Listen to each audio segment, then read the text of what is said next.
Welcome to another edition of the Collector Set, or welcome back, depending on who you are. We're taking a look at another action figure today. This is from Hasbro in their Marvel Legends line, She-Hulk. She-Hulk is a character I'm a casual fan of. I read the Dan Slott run on the character like in the early 2000s. I was a real big fan of Juan Bobillo's art on that comic, but otherwise I haven't really followed the character over the years, and I don't really read much in the way of superhero comics anyway these days, but I've got a fondness for the character. But the main thing is that this was a great looking action figure, and that's what drives most of my buying these days. Just taking an overall look around the figure, this figure looks great. It's definitely got a good presence. It definitely pops on the shelf. Of course, you've got a good color combination with the green, the white, and the purple. But the figure does have just like a stature. It has presence. I like a lot about the sculpt, the overlay of that shirt, the ripped up shirt. I think that effect comes off really well, especially as it kind of hides like the torso joint there. And I think they did a good job on the torn up pants too, so those are all actually sculpted details with some texture in there, so you've got the depth of that. It's not just, painted on or anything like that. Overall, just a really good looking action figure.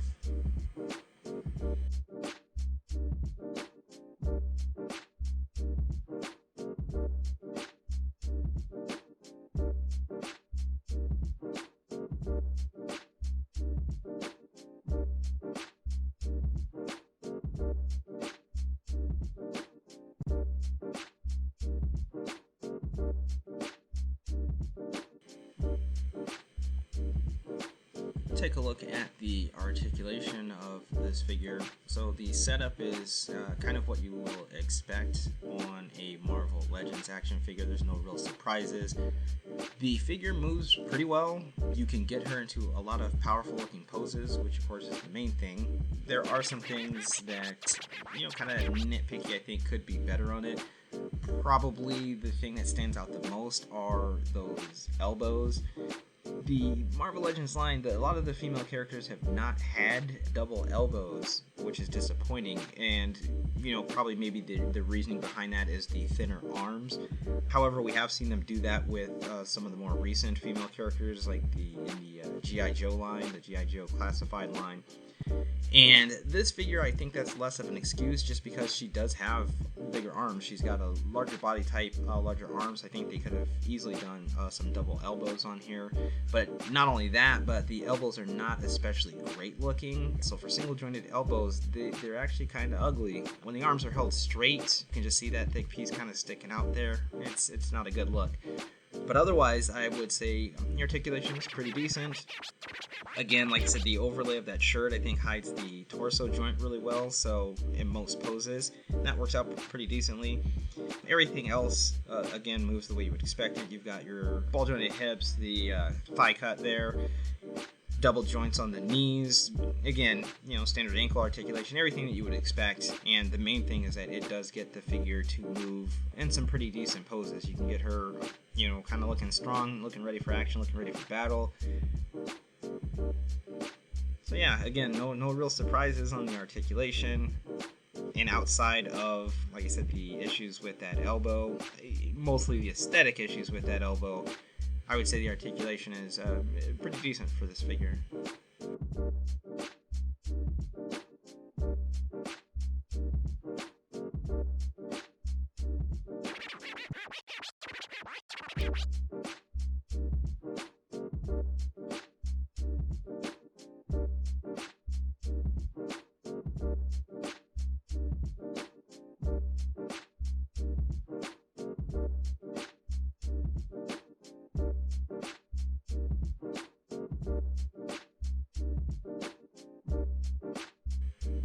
Not much in the way of accessories with this figure, but she does come with a couple of head sculpts.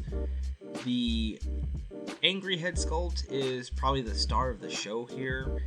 The way the hair flows looks great. The expression, I think, looks awesome. It's definitely got the right look, and I think the head sculpt makes plenty of the poses. So again, like I said, the figure moves well for getting into a lot of good action or power poses, but the head sculpt is what really sells things. The wash and the paint looks good. The yellow eyes, everything looks good about that head sculpt altogether. Definitely my favorite part of this particular action figure. The other head sculpt is okay. You've got a neutral expression. The hair definitely kind of limits the movement you get when this head is on. And the other thing too, I think, is that the neutral expression is okay, but it doesn't seem there's like kind of a lot you can do with it, and especially with a character like She-Hulk, who has been more of a humorous character, more of a lighthearted character. I think they could have given her like maybe a confident smirk, you know, or even like a kind of a big cheesy grin. I think those things would have worked on the character and given us a little bit of a different look. We do get a couple of pairs of hands, fist hands, of course. So the character that is strong and punches things, so you definitely want to have fist. And then of course a couple of open hands that have that power look to them, so you can use, you know, both fists or both open hands or in any kind of combination to get a lot of different power looks with that.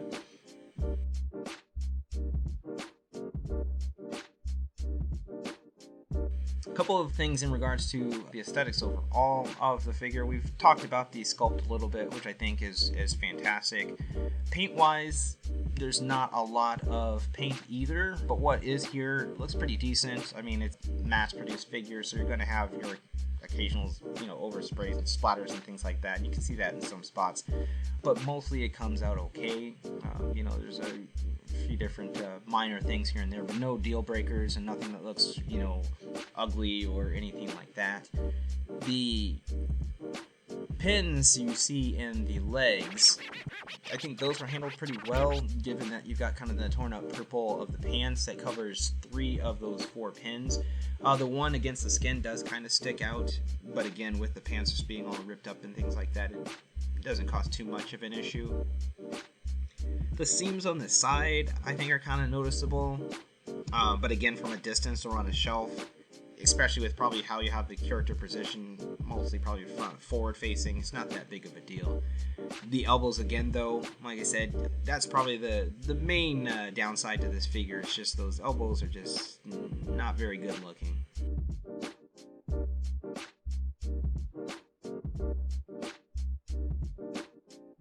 And of course, we want to do some size comparisons. Here she is with her cousin, of course, the Incredible Hulk. This is the Marvel Select Immortal Hulk, which is probably on the short list for the best figures that I've picked up this year. Obviously, the Marvel Select line is in a 7-inch scale, but I think this particular figure scales well with the Marvel Legends just because the Hulk is a character that is larger.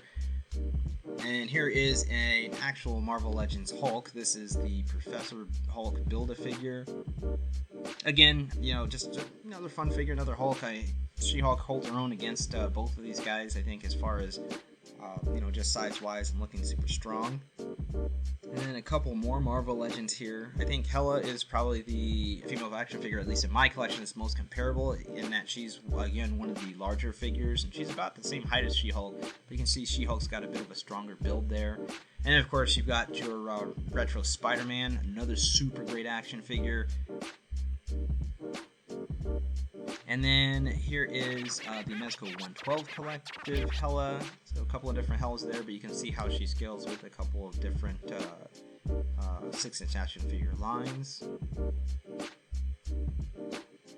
And then just a couple of random folks, our iconic movie pose Conan from Super 7, and then our Obsidian Man Fun Man from Damn Toys. Those Fun Man figures I love a lot, and it's always kind of fun to put them up against other figures. You can see it's a bit on the smaller side, but again, that always works out well with making She-Hulk look bigger and more powerful. And here is the Sin Toys Hellboy, probably my favorite figure in the collection currently. And then, of course, from VS Toys, their blank action figure guy. I know there's a name for it. I'm not drawing it at the moment here, but always a good figure to kind of compare size-wise, just when you're looking at 6-inch lines. So again, overall, I think this is a very sharp-looking figure. If you are a fan of She-Hulk, this is probably going to work great for you. I would definitely like to see maybe a couple of other versions of She-Hulk, like She-Hulk maybe in like a suit for, you know, her courtroom appearances, like she kind of did appear in, like I said, that early 2000s comic. I think that would probably be a great look. I could imagine that with the same body and maybe just like kind of a suit styling or whatever. But yeah, if you're a fan, you'll definitely probably dig this figure. If you're not a fan, still probably one worth picking up because, you know, she looks great. Definitely kind of adds some more diversity, especially with your female characters in the Marvel Legend line, due to the fact that she's got just a different body type than that standard body that they put most of the figures on. And it works for this character. It definitely feels like She-Hulk or looks like She-Hulk. It makes sense as a She-Hulk figure. Another one I am happy to have on the shelves.